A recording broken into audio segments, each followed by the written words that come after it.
Thomas and Percy's Chanukah adventure. It's Sunday. You should see Thomas the Tank Engine puffing happily along the line and meet Beat on his way to a village nestled deep in the island of Soda.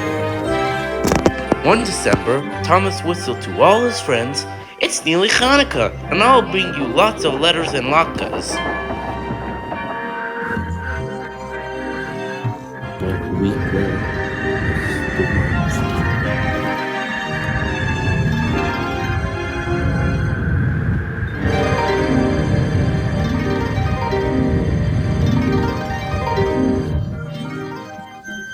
the island of Soda was covered with thick snow.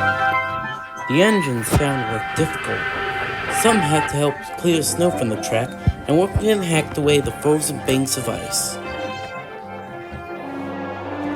Thomas and Percy were collecting important gifts for Chanukah. "Driver says there's lots of presents for the village," said Thomas. "I need an extra truck for it all."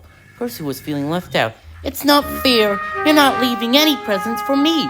But Percy's chance had come. "There's been a change of plan," said Thomas's driver. "Sir Toppinat needs us at the big station. Percy, you're to take Thomas's train to the village." Percy was delighted, but Thomas was sad. "I won't be able to say Happy Chanukah to all my friends." "Don't worry," said Percy kindly. "I'll do it for you." "It's not the same," sighed Thomas. Percy was making good time on his way to the village, when suddenly... "Who's that?" cried his driver. There was a fogman by the line, who was holding a red light. "The village is cut off by snow," he shouted. "We need snowplows, workmen, and a helicopter. Leave your trucks in the sidings. Go back quickly." "What are you waiting for, Chinese New Year?" Percy was soon steaming to Harold's airfield. "Peep, peep," whistled Percy. "Wake up, lazy wings. The mountain villagers need your help. They're stranded." "Wizzo!" replied Harold. "I like an emergency to keep me warm." And he buzzed away. "Now," said Percy, "what's next?" Suddenly there was Thomas with Terrence's tractor and the works train. "Come on, Percy," whistled Thomas. "Follow me." The two engines backed their way through the snow. At last they reached the village. Harold was already there, busily dropping latkes to the rabbis.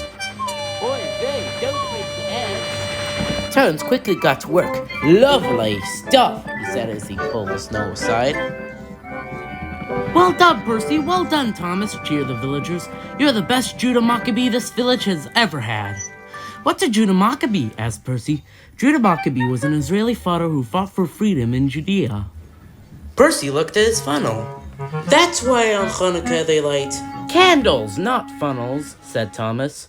"Which reminds me, your mail train is still on the siding, isn't it?" Percy hurried back to fetch it. Just then, Toby arrived with Henrietta. "We bought lots of hot drinks and food for the villagers," he whistled.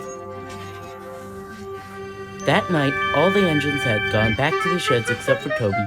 The villagers had made a plan to thank the engines. They loaded presents and menorahs into Henrietta, and they set off through the moonlit countryside.